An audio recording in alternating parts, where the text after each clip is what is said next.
para sa mga gustong magkaroon ng idea about analytics. So, meron kasi ako ngayong, isa to sa mga part-time na ginagawa ko. So, ito ay seasonal, tuwing Christmas season nyo lang pinapagawa sa akin. So, ipapakita ko sa inyo kung ano yung itsura, kung paano ko siya ginagawa, para if ever gusto nyo magkaroon ng idea. So, makikita nyo kung ano yung itsura niya, kung paano ko siya ginagawa. So, ganito siya. Meron siyang apat na platforms kung saan nakalink yung mga ads na niraran niya para sa business niya.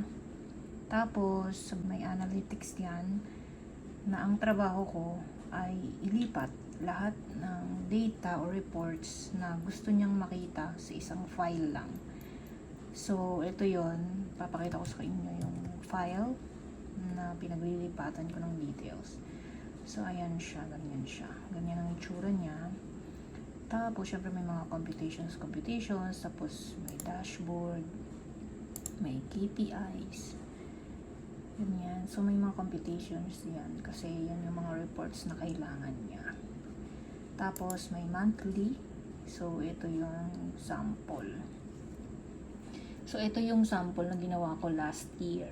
Mga January yun. So, ganyan yung itsura niya. Tapos, ganito yung magiging itsura niya na yung mga data na yan is kinukuha ko yung reports dito, for example dito sa ads ng Facebook. So, kaya hindi ko to maipagawa sa iba kasi nakalink to sa personal ko na Facebook. Kasi nga, dahil kailangan kong kuhain yung analytics ng ads na niraran niya kasi nagbabayad kasi siya doon. So, nilink niya sa Facebook ko yung ads. Tapos, binabayaran niya kasi yun. So, lahat ng reports, ma-access ko. So, ang isa sa pinaka-favorite ko dito sa mga platforms niya na to is itong Facebook. Kasi nga, so meron siyang apat. Facebook, Klaviyo, Shopify, saka Google Analytics. So, ganito naman yung itsura ng Klaviyo. Siyempre, binigyan niya rin ako ng access dyan. So, ayan. Kaya hindi ko yan maipagawa sa iba kasi mga personal, ano ko yung nakalink. Yan, ganyan lang itsura niya. So, kinukuha ko lang dyan yung ilan, may mga dates. Ayan. So, per date, kinukuha ko lang kung ilan. Ganyan. So, madali lang tong isang to. Niraran ko lang, for example, gusto ko ng last week, isi-save and iraran ko lang yung report, tapos lalabas na yung details kung ilan yung nabenta or na, alam mo yun, na nabenta niya for that day.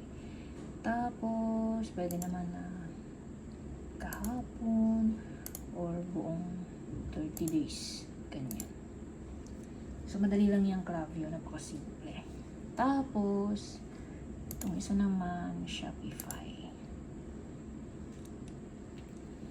Nakalink din sa aking personal email. So, binigyan niya ako ng access sa Shopify niya. Tapos, ganyan. Ang cute din ito kasi nga, nagra-run na siya automatic ng graphs. Tapos, papalitan ko lang ng dates. For example, gusto kong kunin yung for this month. So, papalitan ko lang. Ganyan. Ayan, from September 1 to today, up to today, which is September 17. So, ganun siya. Tapos, pwede ko siyang i-compare sa last year. So, mas prefer ko yung no comparison. Tapos, pwede rin weekly, hourly, daily, by hour. So, preferred ko yung daily. Kasi nga, kailangan ko ng data daily. Yun kasi yung report na kailangan kong kunin. So, ganito yung tsura niya. So, yan yung mga data. Analytics reports ng Shopify account niya na kailangan kong kunin at ilipat dito. September. Ito ay January last year pa. Ito yung February. So, medyo mahina na yan siya dyan kasi tapos na ang Pasko. So, malakas siya dyan ng pinakamalakas na season niya or month niya ay October, November, December up to January. Medyo malakas-lakas pa sa January. O, diba? January, naka 74,000 pa siya dollars. Tama ba? Tingnan ko nga. Total. Yan. Nakaano pa siya ng $74,644 for the month of January. Pero pag October, November, December, grabe ang lakas nito. Umabot siya minsan ng $200,000 sa isang buwan lang. Sana all. So, ganun yan ang itsura niya. So, ngayon yung ginagawa ko is September.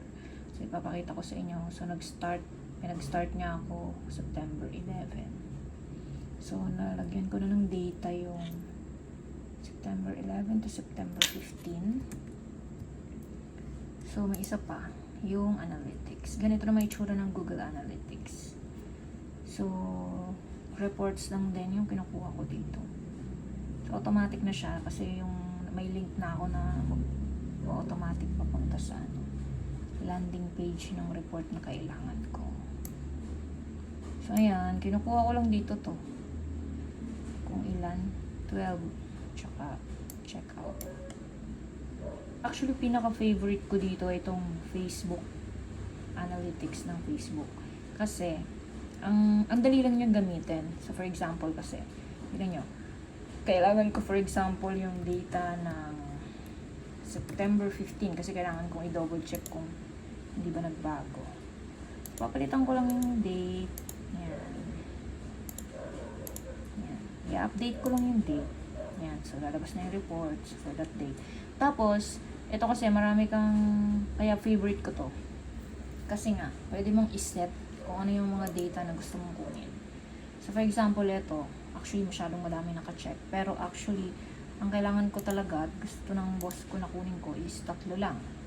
Yung amount spent at saka impressions. Ito kasi yung sinasabi ko sa inyo na binabayaran niya kasi yung ads niya na niraran niya sa Facebook. So, ito yung binayaran niya for September 15 para mag-run yung ads. Tapos, ilan ang clicks na nakuha niya.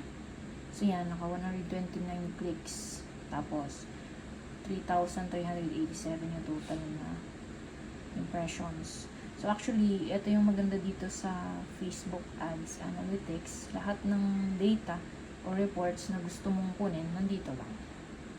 So, pwede natin alisin ito kasi hindi naman kailangan. Ayan.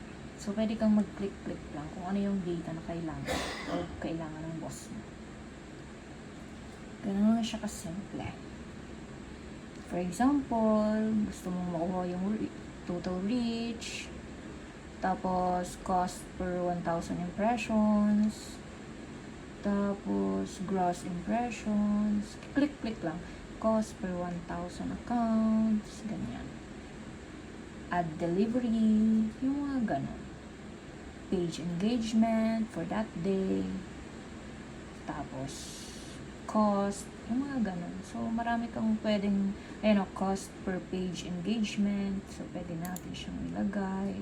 So, ganon. Depende. Madali lang gamitin tong analytics ng Facebook ads. So, nililink niya lang. Nakalink lang yan. Sineset up yun. Tapos, makukuha mo na tong ganitong reports.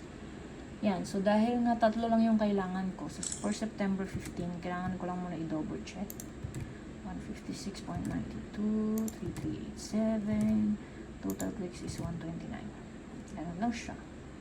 Ang next naman sa Klaviyo. Dito yung Klaviyo. Eto. So, for September 15,